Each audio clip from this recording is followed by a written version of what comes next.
ವಸಂತಪುರದಲ್ಲಿ A Rohit ಮತ್ತು assistant Arun ಲಂಚದ ಆಟ ಇದೆ. ಎ ರೋಹಿತ್ ಸಹಾಯಕ ಅರುಣ್ ಮುಖಾಂತರ ಹಣ ವಸೂಲಿ ಮಾಡಲಾಗ್ತಾ ಇದೆ ಅಂತ. ವಾರ್ಡ್ ನಂಬರ್ 197 ವಸಂತಪುರದಲ್ಲಿ 3 ಅಂತಸ್ತಿನ ಕಟ್ಟಡ ನಿರ್ಮಾಣ. 3 ಅಂತಸ್ತಿನ ಕಟ್ಟಡ ನಿರ್ಮಾಣಕ್ಕೆ ನಾನಾ ಕಾರಣಗಳನ್ನು ಹೇಳಿ ಹಣಕ್ಕೆ ಬೇಡಿಕೆ ಇಡ್ತಾ ಇದ್ದಾರೆ. ಮೊದಲ ಹಂತದಲ್ಲಿ 1 ಲಕ್ಷ ಹಣ ನೀಡಿದ್ದ ಕಟ್ಟಡ ಮಾಲೀಕರಿಗೆ ಎ ಆಪ್ತನಿಂದ ಪದೇ ದೂರವಾಣಿ ಕರೆ. 50,000ಕ್ಕೆ ಪದೇ ಕಟ್ಟಡ ಮಾಲೀಕರಿಗೆ ಎ ಆಪ್ತನಿಂದ ಕರೆ. ಬಾಕಿಯ ಹಣ ಚೀಟಿ ಆದ್ಮೇಲೆ ಕೊಡ್ತೇನೆ ಎಂದಿದ್ದ ಕಟ್ಟಡ ಮಾಲೀಕ. ಪಾಲಿಕೆ ಅಧಿಕಾರಿಗಳ ಹಫ್ತಾ ವಸೂಲಿಗ ಆಡಿಯೋ ಲೀಕ್ ಆಗ್ತಾ ಇದೆ. TV5 ಬಳಿ ಪಾಲಿಕೆಯ ವಸೂಲಿಗ ಆಡಿಯೋ ಲಭ್ಯವಾಗಿದೆ.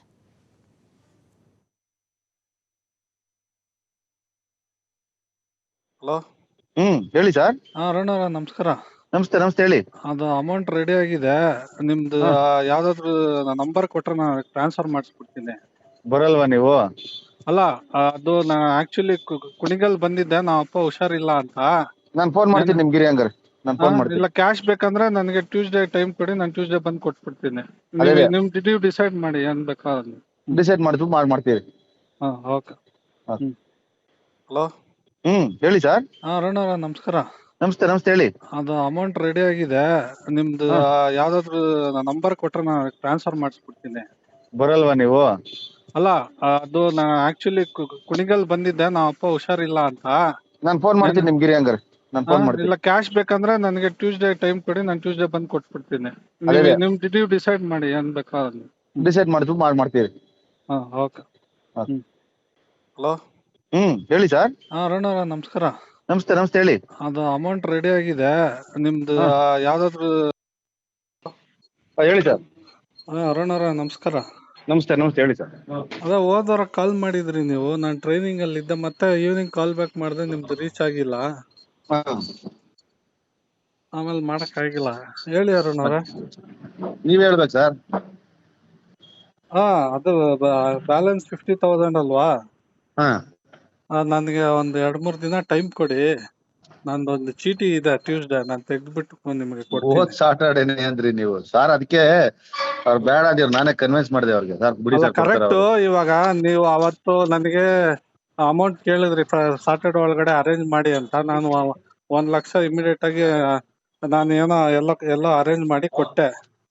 ಸೊ ರೋಹಿತ್ ಅವರು ಹೇಳಿದ್ರು, ರೋಹಿತ್ ನಿಮ್ ಎ ಹೇಳಿದ್ರು 3-4 ದಿನದಲ್ಲಿ. ಆಯ್ತು ಬಿಡಿ. ಯಾವಾಗ ಬರ್ತೀರಾ ಅಂದ್ರೆ? ನಂದು ಟ್ಯೂಸ್ಡೇ ಚೀಟಿ ಇದೆ, ನಾನು ಬುಧವಾರ ತಗೊಂಡ್ಬಂದು ಕೊಡ್ತೀನಿ 50,000 ರೂಪಾಯಿ. ಅಲ್ಲ, ಆಯ್ತು. ಅದನ್ನೇನ ಇದ್ ಮಾಡಲ್ಲ.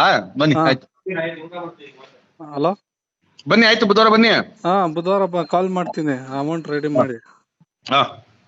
ಓಕೆ. ಹೇಳಿ ಸರ್. ಅರುಣ್ ಅವರ ನಮಸ್ಕಾರ.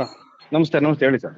ಅದ ಹೋದವರ ಕಾಲ್ ಮಾಡಿದ್ರಿ ನೀವು, ನಾನು ಟ್ರೈನಿಂಗ್ ಅಲ್ಲಿ ಇದ್ದೆ. ಮತ್ತೆ ಈವ್ನಿಂಗ್ ಕಾಲ್ ಬ್ಯಾಕ್ ಮಾಡಿದೆ, ನಿಮ್ದು ರೀಚ್ ಆಗಿಲ್ಲ. ಆಮೇಲೆ ಮಾಡಕ್ ಆಗಿಲ್ಲ. ಹೇಳಿ ಅರುಣ್ ಅವ್ರ. ನೀವ್ ಹೇಳ್ಬೇಕು ಸರ್. ಇದು ಆಡಿಯೋ ನೀವು ಕೇಳಿಸ್ಕೊಂಡ್ರಿ ಅಲ್ವಾ?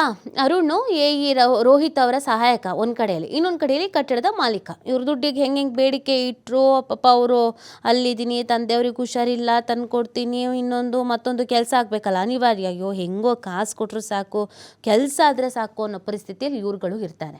ಸೊ ಇದು ಮಾತಾಡಿರುವಂಥ ಆಡಿಯೋನ ನೀವು ಗಮನಿಸಿದ್ರಿ. ಈಗ ಇದಕ್ಕೆ ಏನು ಹೇಳ್ತಾರೆ ಅವರು, ಅವ್ರ ಸಹಾಯಕರಿಗೆ ಏನು ಹೇಳ್ತಾರೆ? ಈ ಆಡಿಯೋದಕ್ಕೆ ಸಂಬಂಧಪಟ್ಟಂತೆ ನಾವು ಮಾತಾಡಿದ್ದು ಇದು ಫೇಕು, ಇದು ಮತ್ತೊಂದು ಇದನ್ನೇನಾದರೂ ಹೇಳ್ತಾರಾ? ಈ ವಿಚಾರಕ್ಕೆ ಆ್ಯಕ್ಷನ್ಸ್ ಏನಾದರೂ ಆಗತ್ತೆ? ಪ್ರಶ್ನೆ ಇದಿರೋದು ಇವಾಗ. ಇದು ಯಾರ ಗಮನಕ್ಕೂ ಬಂದಿಲ್ವಾ? ಹಾಕಿದ್ರೆ ಪ್ರಾಧಿಕಾರದಲ್ಲಿ ಎಲ್ಲರೂ ಇದೇ ಥರ ಲಂಚ ಪಡ್ಕೊಂಡೆ ಕೆಲಸಗಳನ್ನು ಮಾಡ್ಕೊಳ್ತಾ ಇದ್ದಾರಾ? ಜನಸಾಮಾನ್ಯರು ಕೆಲಸ ಮಾಡಿಸ್ಕೊಳ್ಬೇಕು ಅಂತಂದರೆ ಹಾಗಿದ್ರೆ ಏನು ಮಾಡಬೇಕು? ದುಡ್ಡು ಕೊಟ್ಟರೆ ಮಾತ್ರನ? ದುಡ್ಡಿಲ್ಲ ಅಂತಂದರೆ ಕೆಲಸನೇ ಆಗಲ್ವಾ? ಇದೆಲ್ಲವೂ ಕೂಡ ಇದೀಗ ಹುಟ್ಕೊಳ್ತಾ ಇದೆ ಪ್ರಶ್ನೆಗಳಾಗೆ. ಇದು ಆಡಿಯೋ ಈಗ ವೈರಲ್ ಆಗ್ತಾ ಇರೋದು. ಈ ಆಡಿಯೋಗೆ ಸಂಬಂಧಪಟ್ಟಂತೆ ನಾವು ಕೂಡ ಎ ರೋಹಿತ್ ಅವ್ರಿಗೆ ಕರೆ ಮಾಡ್ತಾ ಇದ್ದೀವಿ. ನೋಡೋಣ ಕಾಲ್ ಪಿಕ್ ಮಾಡ್ತಾರೆ ಸಾಹೇಬರು, ಏನು ಹೇಳ್ತಾರೆ ಸಾಹೇಬರು ಇದಕ್ಕೆ ಅಂತ ನೋಡಬೇಕಾಗತ್ತೆ. ತುಂಬ ಚೆನ್ನಾಗಿ ಕೆಲಸ ಮಾಡ್ತಾ ಇದ್ದೀರಾ ಸಾಹೇಬ್ರೆ. ನಿಮ್ಮ ಸಹಾಯಕ ಮಾತಾಡಿರೋಂಥ ಆಡಿಯೋ ನಾವು ಕೇಳಿಸ್ಕೊಂಡ್ವಿ, ನಿಮ್ಮ ಗಮನಕ್ಕೂ ಬಂದಿದೆಯಾ? ಇದೇನು ಕತೆ? ಇದನ್ನು ಕೇಳಬೇಕು ಅಂತ ನಾವು ಕೂಡ ಕರೆ ಮಾಡ್ತಾ ಇದ್ದೀವಿ.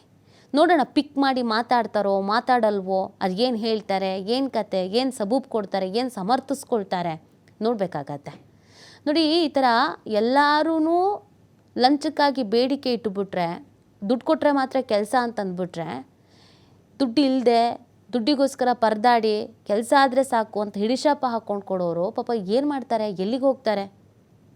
ಎಲ್ಲದಕ್ಕೂ ಲಂಚ ಲಂಚ ಲಂಚ ಲಂಚ ಲಂಚ ಇಲ್ಲದೆ ಒಂದೇ ಒಂದು ಕೆಲಸ ಆಗಲ್ಲ. ಕೆಲಸ ಆಗಬೇಕು ಅಂತಂದರೆ ಕಾಸು ಕೊಡಬೇಕು, ಕಾಸಿಲ್ವಾ ನೀವು ಕೆಲಸ ಕೇಳೋಕ್ಕೆ ಬರಬೇಡಿ, ಆಗಲ್ಲ ಅನ್ನೋ ಪರಿಸ್ಥಿತಿ ಇದೆ. ಬಗ್ಗೆ ಮತ್ತಷ್ಟು ಮಾಹಿತಿಯನ್ನು ನೀಡ್ತಾರೆ ನಮ್ಮ ಪ್ರತಿನಿಧಿ ಕೃಷ್ಣ ಲೈವ್ನಲ್ಲಿ ಜಾಯ್ನ್ ಆಗ್ತಾ ಇದ್ದಾರೆ. ಕೃಷ್ಣ, ಆಡಿಯೋ ಕೇಳಿಸ್ಕೊಳ್ತಾ ಇದ್ವಿ, ರೋಹಿತ್ ಅವರ ಸಹಾಯಕ ಅರುಣ್ ಅವರು ಮತ್ತು ಇನ್ನೊಬ್ಬರು ಮಾತಾಡ್ತಾ ಇದ್ದಿದ್ದನ್ನ ಕೇಳಿಸ್ಕೊಳ್ತಾ ಇದ್ವಿ. ಏನು ಕತೆ ಇದ್ರು, ಇದ್ರ ಡೀಟೇಲ್ಸ್ ಏನು? ಅಂದರೆ ದುಡ್ಡಿದ್ರೆ ಮಾತ್ರ ಕೆಲಸ ಆಗುತ್ತಾ, ಇಲ್ಲಾಂದರೆ ಕೆಲಸನೇ ಆಗಲ್ವಾ? ಇದಕ್ಕೆ ಯಾರಾದರೂ ಕ್ಲಾರಿಟಿ ಕೊಟ್ಟಿದ್ದಾರಾ?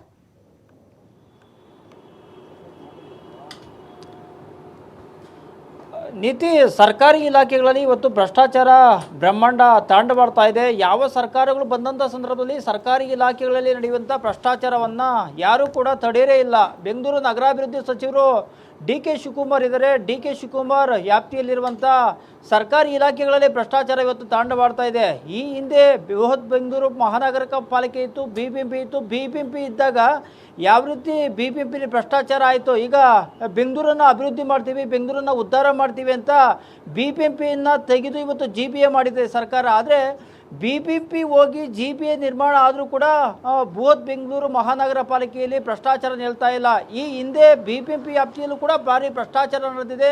ಕಾಮಗಾರಿ ಹೆಸರಲ್ಲಿ ಭ್ರಷ್ಟಾಚಾರವನ್ನು ಮಾಡಿದರೆ ಅಧಿಕಾರಿಗಳು ಜನರ ಬಳಿ ಸುಲಿಗೆಯನ್ನು ಮಾಡುವಂಥ ಪ್ರಯತ್ನವನ್ನು BBMP ವ್ಯಾಪ್ತಿಯಲ್ಲಿ ಕೂಡ ನಡೆದಿತ್ತು. ಆದರೆ ಸರ್ಕಾರ ಬೆಂಗಳೂರನ್ನು ಅಭಿವೃದ್ಧಿ ಮಾಡಬೇಕು, ಜನರಿಗೆ ಸೇವೆ ಕೊಡಬೇಕು ಅನ್ನೋ ಕಾರಣಕ್ಕಾಗಿ ಈಗ BBMP ಬದಲಾಗಿ GBAಯನ್ನು ಸರ್ಕಾರ ರಚನೆ ಮಾಡಿದೆ. ಆದರೆ 5 ಪಾಲಿಕೆ ವ್ಯಾಪ್ತಿಯಲ್ಲೂ ಕೂಡ ಈಗ ಭ್ರಷ್ಟಾಚಾರ ಬ್ರಹ್ಮಾಂಡ ತಾಂಡವಾಡ್ತಾ ಇದೆ ಅಂತ ಸಾಕಷ್ಟು ಆರೋಪಗಳು ಕೂಡ ಕೇಳಿ ಬರ್ತಾ ಇದೆ. ಇದಕ್ಕೆ ಸಾಕ್ಷಿ ಎನ್ನುವಂತೆ ಈಗ BBMP ವ್ಯಾಪ್ತಿಯ ಬದಲಾಗಿ ಈಗ GBAಯಲ್ಲಿ ನಿರ್ಮಾಣ ಆಗಿರುವಂತಹ ಒಂದು ಭ್ರಷ್ಟಾಚಾರದ ಆಡಿಯೋ ಈಗ GBA ವ್ಯಾಪ್ತಿಯಲ್ಲಿ ಕೂಡ ರಿವೀಲ್ ಆಗಿದೆ. ಒಂದು ಕಡೆ BBMP ಮುಖ್ಯ ಆಯುಕ್ತರಾಗಿರುವಂಥ ಮಹೇಶ್ವರ್ ಅವರು ಕೂಡ ಇದನ್ನು ನಿಜಕ್ಕೂ ಪರಿಗಣಿಸಲೇಬೇಕಾಗುತ್ತೆ.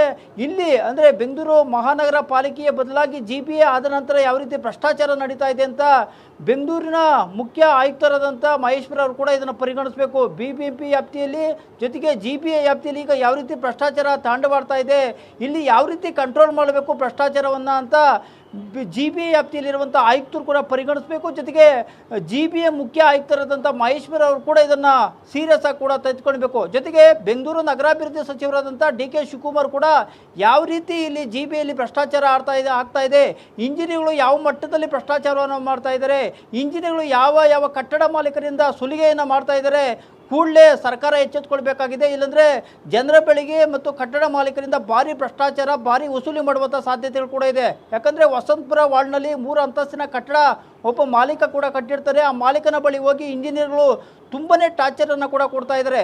ನಮಗೆ ದುಡ್ಡು ಕೊಡಿ, ನೀವು ಸಿಕ್ಕಾಪಟ್ಟೆ ವೈಲೇಷನ್ ಮಾಡಿದಿರಂತ ಸಾಕಷ್ಟು ಬಾರಿ ಕಟ್ಟಡ ಮಾಲೀಕರ ಬಳಿ ಹೋಗಿ 1.5 ಲಕ್ಷಕ್ಕೆ ಡಿಮ್ಯಾಂಡ್ ಮಾಡ್ತಾರೆ. ತದನಂತರ 1 ಲಕ್ಷಕ್ಕೆ ಹಣವನ್ನು ಕೊಟ್ಟಿರ್ತಾನೆ ಕಟ್ಟಡ ಮಾಲೀಕ. ತದನಂತರ 50,000 ನಾನಾ ಕಾರಣಗಳಿಂದ ಕೂಡ ಕೊಟ್ಟಿರಲಿಲ್ಲ. ತದನಂತರ ಆ AEE ರೋಹಿತ್ ಅಂತ ಒಬ್ಬ ಆಪ್ತ ಸಹಾಯಕನನ್ನು ಕೂಡ ಇಟ್ಕೊಂಡಿರ್ತಾನೆ. ಆಪ್ತ ಸಹಾಯಕನ ಮೂಲಕ ಪದೇ ಪದೇ ಕಟ್ಟಡ ಮಾಲೀಕರಿಗೆ ಕರೆಯನ್ನು ಮಾಡ್ತಾ ಇದ್ದಾರೆ. ನೊಂದು ಕಟ್ಟಡ ಮಾಲೀಕ ಕರೆಯನ್ನು ರೆಕಾರ್ಡ್ ಕೂಡ ಮಾಡ್ಕೊತಾರೆ. ಆ ರೆಕಾರ್ಡಲ್ಲಿ ಸ್ಪಷ್ಟವಾಗಿ ಉಲ್ಲೇಖ ಆಗುತ್ತೆ ನೀತಿ, ಅಲ್ಲಿ ಅವರಿಬ್ಬರ ಆಡಿಯೋ ಸಂಭಾಷಣೆಯಲ್ಲಿ ಎಷ್ಟು ಭ್ರಷ್ಟಾಚಾರ ತಾಂಡವಾಡ್ತಾ ಇದೆ, ಎಷ್ಟು ಕಟ್ಟಡ ಮಾಲೀಕರಿಗೆ ಸುಲಿಗೆ ಮಾಡ್ತಾ ಇದ್ದಾರೆ BBMP ಇಂಜಿನಿಯರ್ಗಳು ಆಪ್ತರ ಮೂಲಕ ಆರೋಪ ಕೂಡ ಕೇಳಿ ಬರ್ತಾ ಇದೆ. ಯಾಕಂದರೆ ರೋಹಿತ್ ಕೇವಲ ಒಬ್ಬ ಅರುಣ್ ಅಂತ ಆಪ್ತ ಸಹಾಯಕ ಮಾತ್ರ ಅಲ್ಲ, ಇನ್ನು ಬೇರೆ ಬೇರೆ ಹುಡುಗರನ್ನ ವಸೂಲಿಗಾಗಿ ಇಟ್ಕೊಂಡಿದ್ದಾರೆ ಬೆಂಗಳೂರಿನ ವಿವಿಧ ವಾರ್ಡ್ಗಳಲ್ಲಿ ಆರೋಪ ಕೂಡ ಕೇಳಿ ಬರ್ತಾ ಇದೆ. ಹೀಗಾಗಿ ಸರ್ಕಾರ ಕೂಡಲೇ ಈ ಭ್ರಷ್ಟ ರೋಹಿತ್ ಮೇಲೆ ಕ್ರಮವನ್ನು ತೆಗೆದುಕೊಳ್ಳುವಂಥ ಪ್ರಯತ್ನ ಆಗಬೇಕು. ಜೊತೆಗೆ GBA ಮುಖ್ಯ ಆಯುಕ್ತರು ಪ್ರಾಮಾಣಿಕರಿದ್ದಾರೆ, ದಕ್ಷರಿದ್ದಾರೆ, ಅವರು ಸಹ ಇಂಥ ಭ್ರಷ್ಟ ಇಂಜಿನಿಯರ್ಗಳ ಮೇಲೆ ಕಡಿವಾಣ ಹಾಕಿಲ್ಲ ಅಂದರೆ ಬೆಂಗಳೂರಂಥ ಮಹಾನಗರದಲ್ಲಿ 1.5 ಕೋಟಿ ಜನ ಇದ್ದಾರೆ. ಪ್ರತಿನಿತ್ಯ ಅಗತ್ಯ ಕೆಲಸಗಳಿಗೆ ಅಂತ GBA ಕಚೇರಿಗಳಿಗೆ, ವಲಯ ಕಚೇರಿಗೆ ಕೂಡ ಹೋಗ್ತಾ ಇರ್ತಾರೆ. ಇಂಥ ಸಂದರ್ಭದಲ್ಲಿ ಜನರಿಂದ ಸುಲಿಗೆ ಮತ್ತು ಸರ್ಕಾರಕ್ಕೂ ಕೂಡ ಡ್ಯಾಮೇಜ್ ಆಗುತ್ತೆ. GBA ಅಂತ ಒಂದು ಹೊಸದಾಗಿ ನಿರ್ಮಾಣ ಆಗಿರುವಂಥ ಒಂದು ಪಾಲಿಕೆಗೆ ಕೂಡ ಡ್ಯಾಮೇಜ್ ಆಗುತ್ತೆ. ಹೀಗಾಗಿ ಸರ್ಕಾರ ಇಂಥ ಭ್ರಷ್ಟ ಇಂಜಿನಿಯರ್ಗಳ ಮೇಲೆ ಯಾವ ರೀತಿ ಕ್ರಮ ತೆಗೆದುಕೊಳ್ಳುತ್ತೆ, GBA ಮುಖ್ಯ ಆಯುಕ್ತರಾದಂಥ ಮಹೇಶ್ವರ್ ಅವರು ಯಾವ ರೀತಿ ಇಂಥ ಭ್ರಷ್ಟ ಅಧಿಕಾರಿಗಳ ಮೇಲೆ ಕಟ್ಟುನಿಟ್ಟಿನ ಕ್ರಮವನ್ನು ತೆಗೆದುಕೊಳ್ತಾರೆ ಅಂತ ಕೂಡ ಕಾದು ನೋಡಬೇಕಾಗಿದೆ. ಯಾಕೆಂದರೆ ಬೆಂಗಳೂರಲ್ಲಿ ಸಾಕಷ್ಟು ಕಟ್ಟಡಗಳು ಕೂಡ ನಿರ್ಮಾಣ ಆಗ್ತಾ ಇರುತ್ತೆ. ಅಂಥ ಸಂದರ್ಭದಲ್ಲಿ ಕಟ್ಟಡಗಳನ್ನೇ ಟಾರ್ಗೆಟ್ ಮಾಡಿಕೊಂಡು ಕೆಲವು ಇಂಜಿನಿಯರ್ಗಳು ಕೂಡ ವಸೂಲಿಗೆ ಹೋಗ್ತಾ ಇದ್ದಾರೆ ಅನ್ನೋ ಆರೋಪ ಕೂಡ ಕೇಳಿ ಬರ್ತಾ ಇದೆ. ಇದಕ್ಕೆ ಬೆಸ್ಟ್ ಎಕ್ಸಾಂಪಲ್ ಅಂತ ಇವತ್ತು TV5 ಕೂಡ ನಿರಂತರವಾಗಿ ಇದಕ್ಕೆ ಸಂಬಂಧಪಟ್ಟಂತೆ ಸಾಕ್ಷಿ ಸಮೇತ ಒಂದು ಆಡಿಯೋವನ್ನು ಕೂಡ ಬಿಡುಗಡೆ ಮಾಡಿದೆ.